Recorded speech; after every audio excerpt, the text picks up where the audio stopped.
আসসালামু আলাইকুম। আজকের বিষয় হচ্ছে ম্যাট্রিক্সের প্রকারভেদ।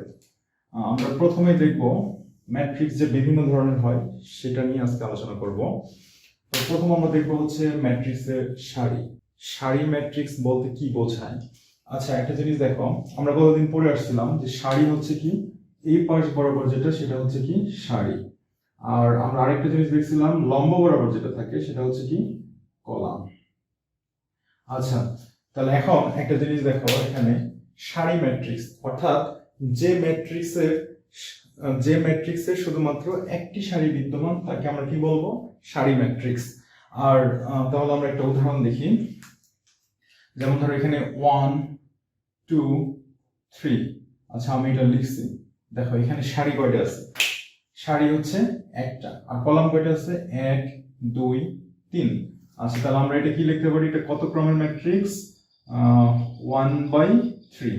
আচ্ছা দেখো এখানে তাহলে সারি কয়টা আছে? সারি হচ্ছে একটা।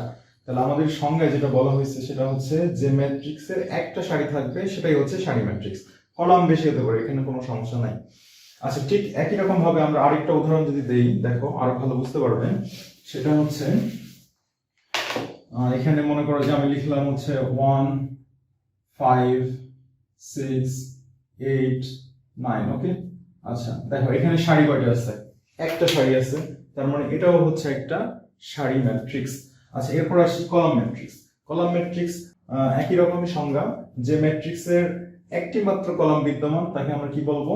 Column matrix. আচ্ছা, তাহলে এখন দেখো, তাহলে একটি মাত্র যদি কলাম বিদ্যমান হয় তাহলে আমাদের উদাহরণটা কিরকম হবে? 1 2 3। দেখো এই যে ম্যাট্রিক্সটা আমি এখানে লিখলাম, এই ম্যাট্রিক্সের কলাম কয়টা? কলাম একটা। আর সারি কয়টা?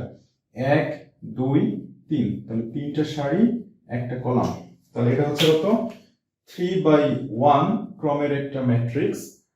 আর এটাকে আমরা বলবো হচ্ছে কলাম ম্যাট্রিক্স। এটা কলাম ম্যাট্রিক্স কেন?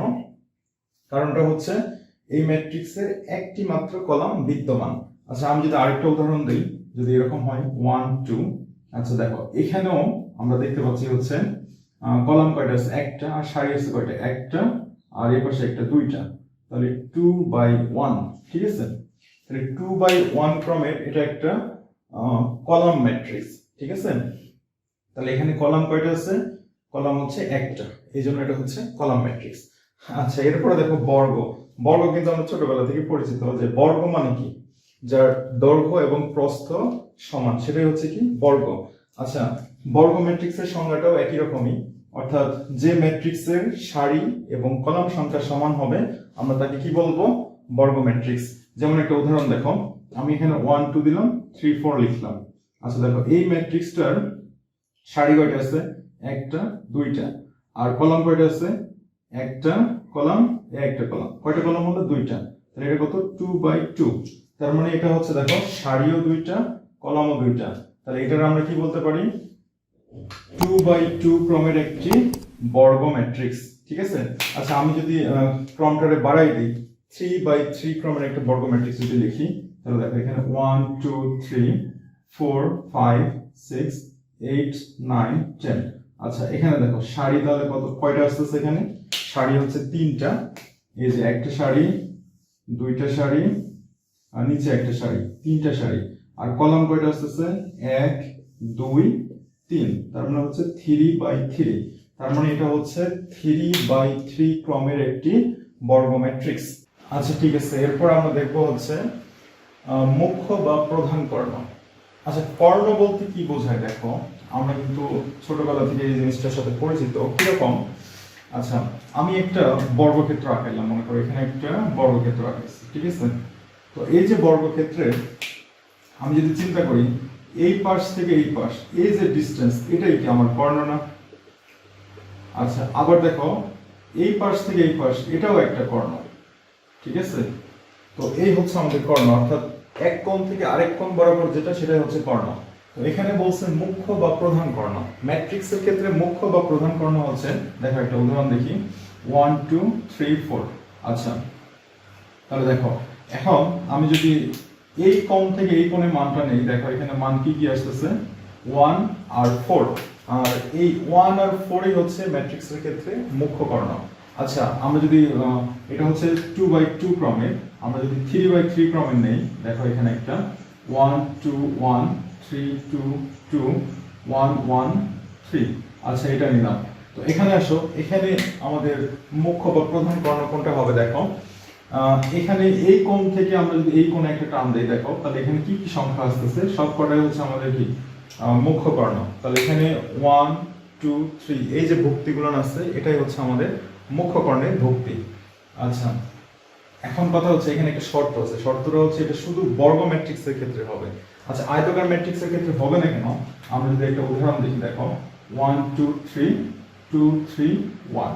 আচ্ছা এখন আসো, আমি যদি এই কর্ণ থেকে ওই কর্ণে যেতে চাই দেখো, এই কর্ণ থেকে এই কর্ণ, আচ্ছা একটু যদি আসতে চাই দেখো, এখানে মাঝখানের একটা মান মিসিং, ঠিক আছে? যেহেতু মাঝখানের মান মিসিং, তাহলে সব কয়টা আসতেছে না। যেমন এখানে দেখো 1 2 3 3 ক্রমে, এই জন্য তিনটা ভুক্তি আসতেছে। এখানে 2/2 ক্রমে, তাহলে এখানে কত হচ্ছে 1 4, দেখো দুইটা ভুক্তি আসতেছে। এই জন্য এগুলো হচ্ছে মুখ্য কর্ণ, কিন্তু আয়তক্ষেত্রের ক্ষেত্রে এটা কিন্তু হবে না। হ্যাঁ, এটার কোনো মুখ্য কর্ণ নাই, তার মানে এটা হবে না। আচ্ছা এরপরে আসো একক বা অভেদক বা আইডেন্টিটি ম্যাট্রিক্স। এই ম্যাট্রিক্সটা খুবই ইম্পর্টেন্ট, ম্যাট্রিক্সের যখন আমরা অঙ্ক করব তখন এটা খুবই প্রয়োজন দেখা যাবে।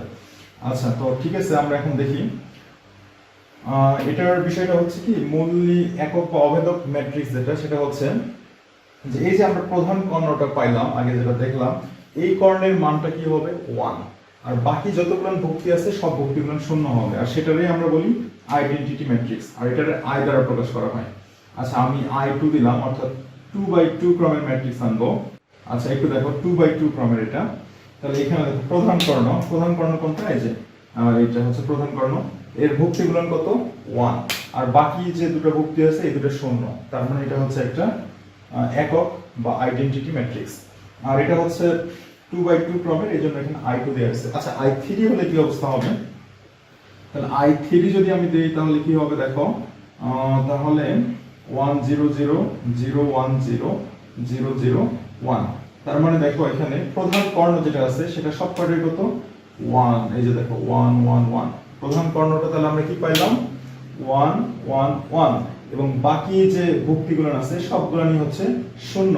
তাহলে এটা হচ্ছে কি একটা অভেদক বা আইডেন্টিটি ম্যাট্রিক্স। আর এটা হচ্ছে এখানে I3 লেখা হয়েছে কেন, I3 লেখার পিছনে কারণ হচ্ছে এটা হচ্ছে 3/3 ক্রমের একটা আইডেন্টিটি ম্যাট্রিক্স। এখানে সারি হচ্ছে কয়টা, একটা দুইটা, এখানে একটা তিনটা, আর কলাম হচ্ছে কয়টা, একটা দুইটা তিনটা কলাম, এই জন্য এটা হচ্ছে I3, অর্থাৎ 3/3 ক্রমের একটি অভেদক বা আইডেন্টিটি ম্যাট্রিক্স। আচ্ছা ঠিক আছে, এরপর আমরা দেখবো হচ্ছে শূন্য ম্যাট্রিক্স।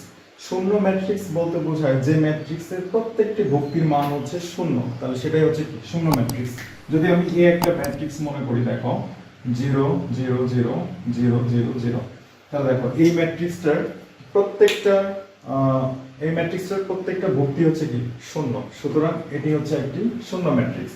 বা আমরা যদি এটা আরেকটা উদাহরণ দিই, ধরে নেই বি একটা ম্যাট্রিক্স 0 0 0 0, তাহলে দেখো এই ম্যাট্রিক্সটার চারটা ভুক্তি কি শূন্য, তার মানে চারটা ভুক্তি যেহেতু শূন্য, তার মানে এটা হচ্ছে একটা শূন্য ম্যাট্রিক্স, অর্থাৎ যে ম্যাট্রিক্সের প্রত্যেকটা ভুক্তি কি হতে হবে শূন্য। এরপর দেখো বিম্ব ম্যাট্রিক্স। বিম্ব ম্যাট্রিক্স বলতে বোঝায় যে একটা ম্যাট্রিক্সে যদি আমরা সারিগুলোরে কলামে রূপান্তর করি অথবা কলামগুলোরে সারিতে রূপান্তর করি, তাহলে যে মানটা পাওয়া যাবে সেটা হচ্ছে বিম্ব ম্যাট্রিক্স। যেমন দেখো এখানে এর একটা মান আছে, মনে করা হচ্ছে কত 1 2 3 4 5 6। আচ্ছা এখানে আমরা এর বিম্ব ম্যাট্রিক্স বলতে বুঝি বিম্ব ম্যাট্রিক্স বা এটার ট্রান্সপোজ ম্যাট্রিক্সও বলা হয়।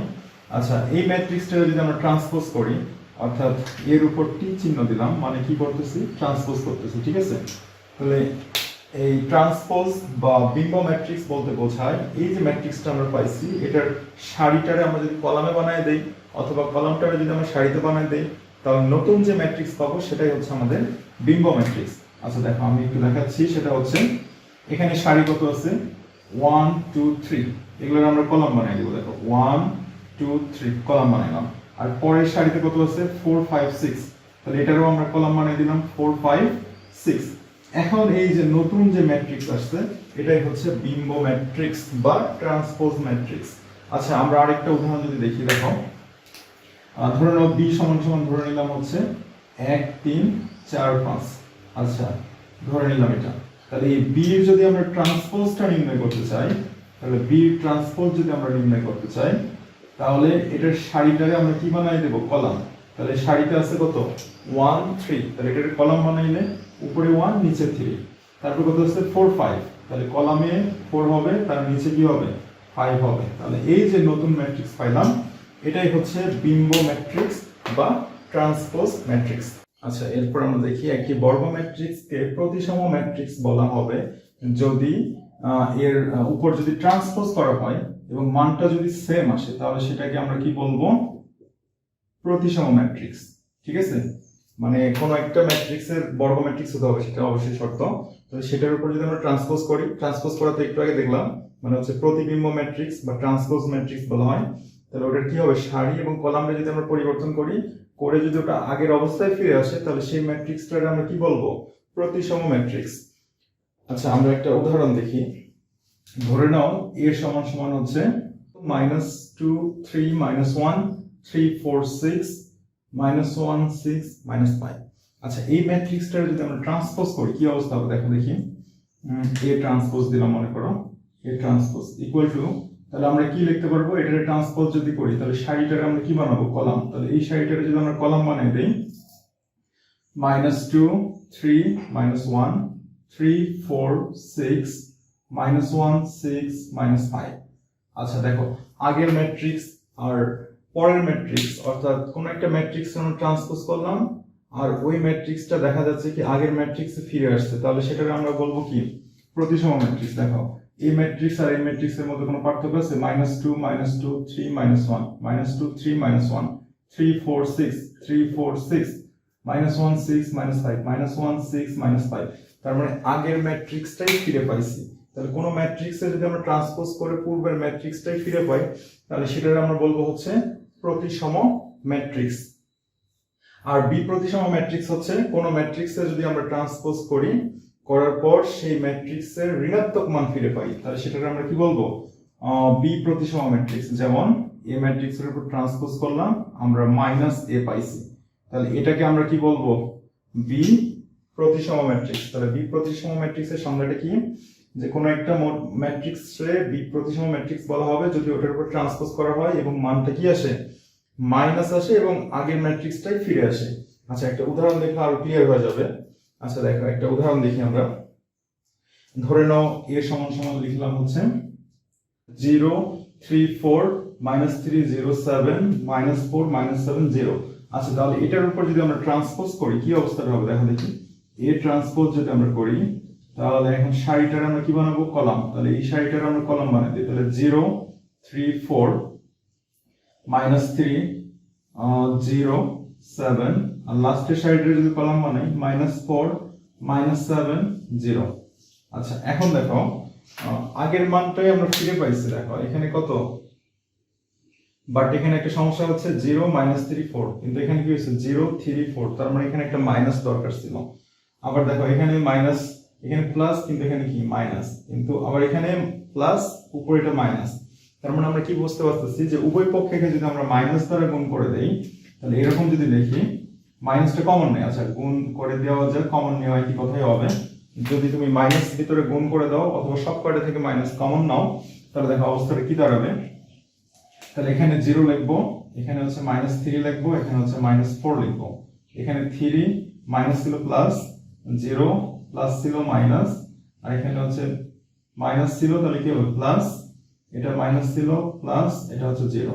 তাহলে দেখো আমি যদি সামনে একটা মাইনাস কমন নেই, তাহলে দেখো এই মানটা কিসের মান চলে আসলো, আমার পূর্বে এর মান চলে আসছে। তাহলে আমি বলতে পারি যে এর উপর ট্রান্সপোজ করলে যদি ওই মানটাই আসে কিন্তু ঋণাত্মক চিহ্ন বিশিষ্ট, তাহলে সেটাকে আমরা বলবো কি, বি প্রতিসম ম্যাট্রিক্স। তাহলে এই যে ম্যাট্রিক্সটা আমরা পাইছি, এই ম্যাট্রিক্সটা হচ্ছে একটা বি প্রতিসম ম্যাট্রিক্স। ঠিক আছে, আচ্ছা ঠিক আছে, এরপর আমরা দেখি হচ্ছে ম্যাট্রিক্সের ট্রেস। ম্যাট্রিক্সের ট্রেস বলতে কি বোঝায়, একটা বর্গ ম্যাট্রিক্স ধরো নাও এর সমান সমান হচ্ছে 1 2 3 5 8 9 1 2 1। আচ্ছা, এই যে একটা বর্গ ম্যাট্রিক্স, এটা যদি আমি ট্রেস নির্ণয় করতে চাই, তাহলে ট্রেস অফ এ ম্যাট্রিক্স এর ট্রেস আমরা বলবো হচ্ছে এর যে মুখ্য কর্ণ আছে, এই যেটা হচ্ছে কি মুখ্য কর্ণ, এই মুখ্য কর্ণটার যোগফলই হচ্ছে ম্যাট্রিক্সের ট্রেস। তাহলে মুখ্য কর্ণের প্রথমে কত আছে 1, তারপর কত আছে 8, তারপর কত আছে 1। তাহলে আমরা ট্রেস নির্ণয় করবো হচ্ছে 1 + 8 + 1 ইকুয়াল টু হচ্ছে কত 10। তাহলে এই ম্যাট্রিক্সের ট্রেস হচ্ছে 10। আচ্ছা, আমরা আরেকটা ম্যাট্রিক্স যদি নেই, যেমন ধরো এইভাবে লিখলাম 1 2 3 4, তাহলে এই ম্যাট্রিক্সের ট্রেস কি হবে? আচ্ছা, এই ম্যাট্রিক্সের ট্রেস কত? তাহলে এখানে মুখ্য কর্ণ কত 1 4, তাহলে 1 + 4, তার মানে হচ্ছে কত 5। এটাই হচ্ছে ম্যাট্রিক্সের ট্রেস। এই ছিল আমাদের ম্যাট্রিক্সের প্রকারভেদ নিয়ে আলোচনা। আজকের জন্য এই পর্যন্তই। ধন্যবাদ ভিডিওটি দেখার জন্য। আসসালামু আলাইকুম।